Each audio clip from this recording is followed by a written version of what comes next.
MB power के प्रभावितों की एसडीएम ने की जन सुनवाई। अनूपपुर जतहरी। बीते कई समय से जतहरी स्थित मोजाबेर पावर प्रबंधन की मनमानी की शिकायतें कलेक्टर अनूपपुर से की जा रही थी।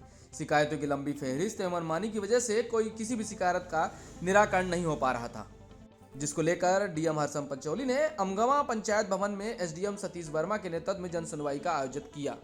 जन सुनवाई में क्षेत्र के प्रभावित क्षेत्र के खाताधारकों ने अपनी अपनी समस्याओं का निराकरण के लिए आवेदन दिया। जन सुनवाई में एमबी पावर प्रभावित क्षेत्र के लहरपुर, अमगमा, बेलिया, चुलना, गुआरी, रोहिला कछार, कुकुरगोड़ा, कुटमी, पड़ौर, क्योटार के पटवारी भी मौके पर मौजूद रहे। इस दौरान मोजाबेर प्रबंधन के गौरव पाठक एवं अन्य अधिकारी भी मौजूद रहे। एसडीएम सतीश वर्मा एवं तहसीलदार रमाकांत तिवारी के नेतृत्व में जन सुनवाई की गई।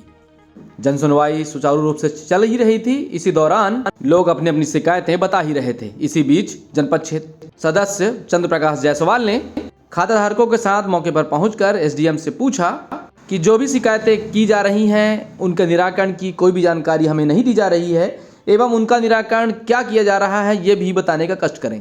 तो इस पर एसडीएम सतीश वर्मा ने जवाब देते हुए बताया कि अभी हम केवल आवेदन ले रहे हैं, अगले शिविर में निराकरण की जानकारी दी जाएगी। इस पर से नाराज होकर चंद्र प्रकाश जायसवाल मौके से जन सुनवाई का बहिष्कार करते हुए बाहर निकल गए। तस्वीरों में आप इन्हें बाहर जाते हुए दिखाई दे सकते हैं। जन सुनवाई का बहिष्कार करने के बाद बाहर जाते ही प्रबंधन के मुर्दाबाद के नारे भी लगाए, जहां भारी संख्या में पुलिस की मौजूदगी रही है। आपको बता दें, इतना सब होने के बाद भी जन सुनवाई सुचारू रूप से चलती रही। लोगों ने अपने आवेदन जमा किए हैं। इस दौरान एमबी पावर प्रबंधन के गौरव पाठक, थाना प्रभारी अमर वर्मा, एसआई अमरलाल यादव, मैं दल के साथ जन सुनवाई शिविर में मौजूद रहा। हमारा कोई भी समस्या नहीं सुना जा रहा है। व्यक्तिगत रूप से आके समस्या सुन रहे हैं। हमको कुछ पता ही नहीं चल रहा है कि ये क्या सुन रहे हैं, क्या हो रहा है ना। आज 15 साल हो गया कंपनी को आए, आज तक समस्या का निराकरण नहीं हुआ है। वैसे जन सुनवाई चल रहा है और यहाँ हमको पता भी नहीं चल रहा है कि क्या सुन रहे हैं, क्या नहीं सुन रहे हैं। भाई हमको पता, हम चाहते हैं कि कंपनी 15 साल से क्यों नहीं सुन रही है। भाई हमको पता तो चले कौन क्या समस्या लेके आ रहा है। हमारा समस्या सुनने को तैयार नहीं है, ना प्रशासन है तैयार, ना कंपनी तो ऑलरेडी है। वो अंग्रेजों के जमाने के जैसे अंग्रेज पहले जो आए थे उसी प्रकार से कंपनी का रवैया है, उसी प्रकार से प्रशासन भी मिला हुआ। जन सुनवाई जैसे आज के दिन रखना था तो क्या आपको इसकी सूचना नहीं मिली थी? सूचना नहीं मिला है हमको, मेरे को सूचना नहीं चूंकि आप जनपद सदस्य हैं, आपको सूचना नहीं मिली है? नहीं मिला है। ये ऐसे मतलब औपचारिक रूप से इसको वो कर लिया गया, फॉर्मेलिटी अदा कर रहे हैं, बस हो गया। प्रशासन अभी मौके पर आपकी जब तर्क वितर्क चल रहा था एसडीएम महोदय से, एसडीएम साहब ने कहा कि भाई इसके बाद आज जो लेटर मिल रहा है, आज जो आवेदन मिल रहे हैं, इसके ठीक बाद हम अगले नेक्स्ट वीक में जब भी करेंगे तो उन सभी का निराकरण की बात करेंगे। इससे क्या आप सहमत नहीं है? नहीं सहमत है। इससे पहले भी जन सुनवाई हो चुका है, एसडीएम साहब आए हैं, कलेक्टर साहब आए हैं, लेकिन अभी तक निराकरण नहीं हुआ। तो ये मतलब ऐसा थोड़ी है कि ये पहली बार आए हैं यहाँ पे एसडीएम साहब। और ये बस लोगों को यही करते हैं, आते हैं बस फॉर्म दे देते हैं कि आपका ये लेटर है, जल्दी भरो और ड्यूटी ज्वाइन करो। बस ये मतलब बेवकूफ बना रहे हैं। बस इसी प्रकार से 7 मई को भी हुआ था। और 4 दिन रखेंगे और भगा देंगे। तो ये क्या है? मतलब हमारा पूरा जमीन ले लिए हैं, वो भी पानी के रेट से लिए हैं जमीन। 70,000 रुपया एकड़ कहीं मिल रहा है। 50,000 रुपया, 50,000 एकड़ जमीन, जबकि उसमें नियम है बाजार रेट से मिलना चाहिए। हम एसडीएम साहब जन सुनवाई से सहमत नहीं है। वो व्यक्तिगत रूप से हम तो बंद कमरे में जैसे सुनवाई होता है वैसे सुन रहे हैं। भाई सार्वजनिक होना चाहिए जन सुनवाई ना। सबको पता तो चलना चाहिए किसका समस्या क्या आ रहा है, उसमें कंपनी क्या रिस्पांस दे रही है, 15 साल से क्यों निराकरण नहीं हुआ है, कुछ नहीं बता रहे हैं। तो ये कैसा जन सुनवाई है? हम ये सभी लोग बहिष्कार करते हैं, जन सुनवाई बहिष्कार करते हैं। जमीन जो है 2014 में गृह निर्माण के लिए अधिग्रहित किया गया था। मैं समस्या लेके आया था कि हाई कोर्ट से एक प्रकरण था जिसका निराकरण हो गया था कि हर परिवार से एक व्यक्ति को रोजगार की मुहैया कराए। लेकिन अभी तक 4 साल हो गए, जिसके संबंध में मैंने लोक निदेशालय कार्यालय में भी इसके लिखित आवेदन दिया था, जिसमें से भी वो अभी तक 22 सितंबर 2022 को ये सीएम हेल्पलाइन में ये दर्ज किया गया था, जिसमें अभी तक उसका निराकरण नहीं हो रहा है।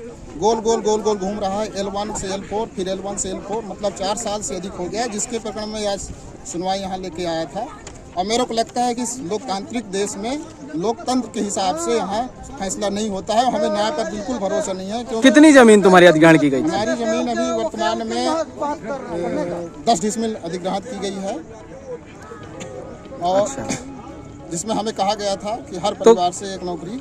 तो तुम्हारे परिवार में किसी को नौकरी नहीं मिली है? नौकरी किसी को नहीं मिली है। तो कुछ जब जिस समय नौकरी मिलने का प्रावधान रहा होगा उस समय कुछ नियम शर्तें रही होगी कि इतनी जमीन है तो इतनी नौकरी मिलेगी, ऐसा कुछ रहा होगा? ऐसा कुछ भी नहीं है कि जिनकी 18 साल से ऊपर जो भी है, जो नहीं, आपकी भूमि 10 डिसमिल जमीन थी, आप बता रहे हो, तो क्या 10 डिसमिल जमीन में एक नौकरी मिलने का प्रावधान था? इसके पहले आपके टाइम पे और किसी को उतनी जमीन में नौकरी मिली है? बिल्कुल मिली है। मिली है ना? मिली है, बिल्कुल मिली है। 3 डिसमिल में भी मिली है नौकरी।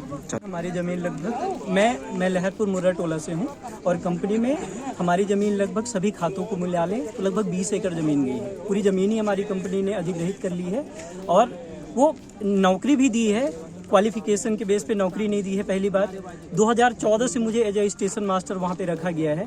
यूपी बिहार वालों को अब हमारी जगह में नौकरी पे वहाँ पे रख रहे हैं, और हमारे साथ अभी मेरे साथ 13/9/2025 को यूपी बिहार वाले लड़कों के साथ कंपनी के अंदर मेरे साथ मारपीट करवाई गई।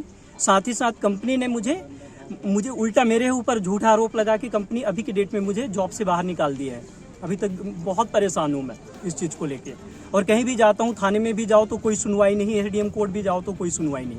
ऐसी ही हमारी देश की लोकतंत्र। ये आज जो कैंप रखा गया यहाँ पे, वो मोजरबर्ग कंपनी के जो खाता धारक हैं उनकी समस्याओं को लेकर कलेक्टर महोदय के निर्देश में आज जो भी उनकी समस्याएं हैं उनके एप्लीकेशन लेकर उनके निराकरण हेतु ये शिविर का आयोजन किया गया है। जो भी आवेदन इनके समस्याओं से संबंधित प्राप्त हो रहे हैं उनके विधिवत निराकरण करके उनको अगले कैंप पे बताया जाएगा कि ये कब निराकरण होगा सर इनकी जो भी आवेदन आए हुए हैं इनके? लगभग 1 महीने लगेगा सारे कागजों को इकट्ठा करके सूचीबद्ध करके। पूरे शिविर के दौरान सर देखने को मिला कि यहीं के जो रहने वाले जनपद सदस्य हैं चंद्र प्रकाश जायसवाल, उनके साथ ग्रामीण पहुंचे थे और बात कर रहे थे कि हमें निराकरण की बात सामने सार्वजनिक रूप से करनी चाहिए। इसको लेकर के कुछ बातें हो रही थी सर, क्या था? इसको लेके मैंने उनको यही बताया कि आज आवेदन प्राप्त कर रहे हैं हम, अब तुरंत निराकरण संभव नहीं है, पर अगले हम जो निराकरण का भी एक शिविर रखेंगे। जैसे आज समस्या लेने का रखा है एप्लीकेशन, ऐसे ही अगले कैंप में उनको जो भी समस्या उनके एप्लीकेशन आए उनके जो निराकरण होंगे उनको सभी लोगों को फिर से बुलाकर कैंप में ही उनको निराकरण भी बताया। उनका कहना था कि मई महीने में कॉलेज में एक जनसुनवाई ऐसी रखी गई थी, उस दौरान दिए गए जो भी आवेदन थे उस पर आज दिन तक कोई भी विचार नहीं किया गया, इसलिए इस बात से नाराज चल रहे थे। मेरी नॉलेज में नहीं है, ना ही ऐसा कोई हमें पत्र मिला है, ना ही उनके द्वारा कोई लिखित में मुझे दिया है कि कब कैंप हुआ था। फिर भी हम अपने कार्यालय में जानकारी करेंगे, ऐसा कोई कैंप हुआ था उसके भी देखेंगे।